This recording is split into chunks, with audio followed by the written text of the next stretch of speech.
De style roman dominant gothique, l'abbaye de Moissac fut fondée selon les bénédictins par Clovis en personne. S'il triomphait des Wisigoths en 506, il fit le vœu d'ériger un monastère. Ce fut l'abbaye aux 1000 moines, en mémoire de 1000 de ses guerriers morts au combat.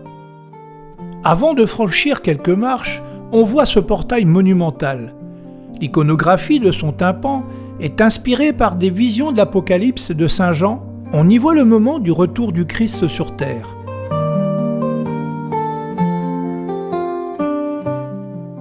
Après le portail monumental, on pénètre dans le narthex, où la voûte repose sur 8 puissantes colonnes à grands chapiteaux des 11e et 12e siècles, soutenant la retombée de 4 nervures en croisée d'ogives.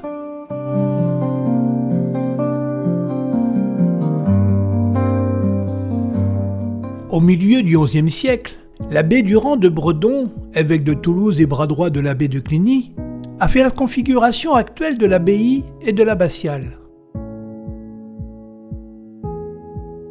On peut y admirer ses voûtes d'ogives, son chœur à pan coupé et son décor peint.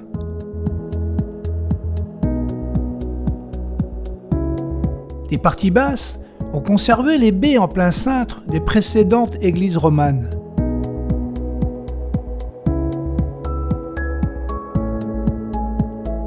On peut y admirer la Vierge de Pitié, 1476, la mise au tombeau, bois polychrome, fin XVe siècle, l'abbé Mazarin, en 1663, fit un don pour un orgue. En 1863, Aristide Cavaillé-Coll le refait à neuf en ne conservant que son buffet.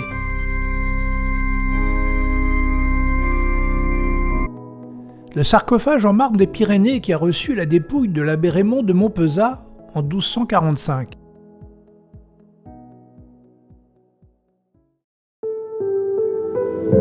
Nous quittons l'abbatiale pour un des endroits le mieux conservés de l'époque romane.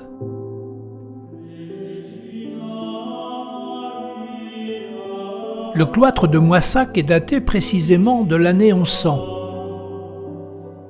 Adossé à l'abbaye, il est constitué de 4 galeries charpentées de 31 mètres sur 27 mètres. Il est présenté aussi comme le plus beau d'Europe méridionale. On peut passer des heures à admirer les chefs-d'œuvre de sculpture romane qui représentent des écrits bibliques, dont l'Ancien Testament, le sacrifice d'Abraham, et beaucoup d'autres qui apparaissent sur les 76 chapiteaux.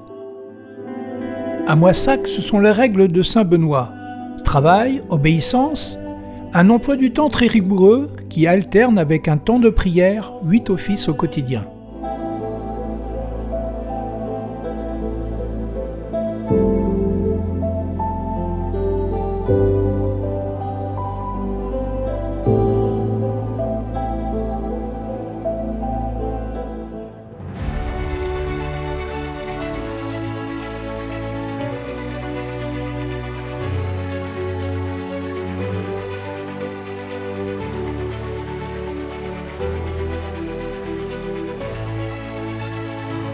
Après quelques marches, la grande salle haute nous apparaît, avec toujours ses grands piliers et ses ogives qui se rejoignent en son plus haut par un cercle de pierre.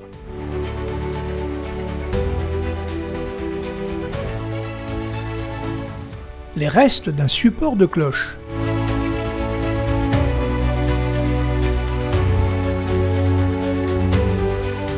Cette chapelle est restée dans un état remarquable, comme la totalité du cloître.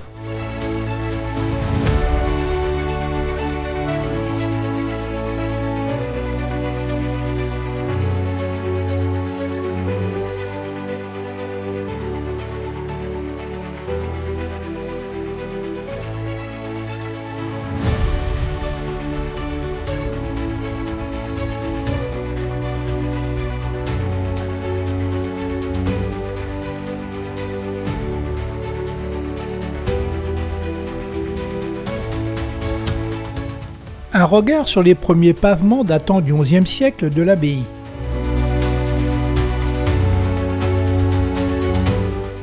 Dans les années 1850, la ligne de chemin de fer Bordeaux-Sète se situe sur le tracé de l'abbaye. De multiples protestations permirent de la sauver in extremis. Le grand réfectoire et les cuisines des moines furent sacrifiés. Maintenant, le cloître est coupé en deux. Du Moyen-Âge à aujourd'hui, on peut entendre dans l'abbatiale les messes, dans le cloître, tinter les cloches des moments de prière, les pas des moines, les chants liturgiques. Si on se pose et que l'imagination est présente, l'endroit y est propice.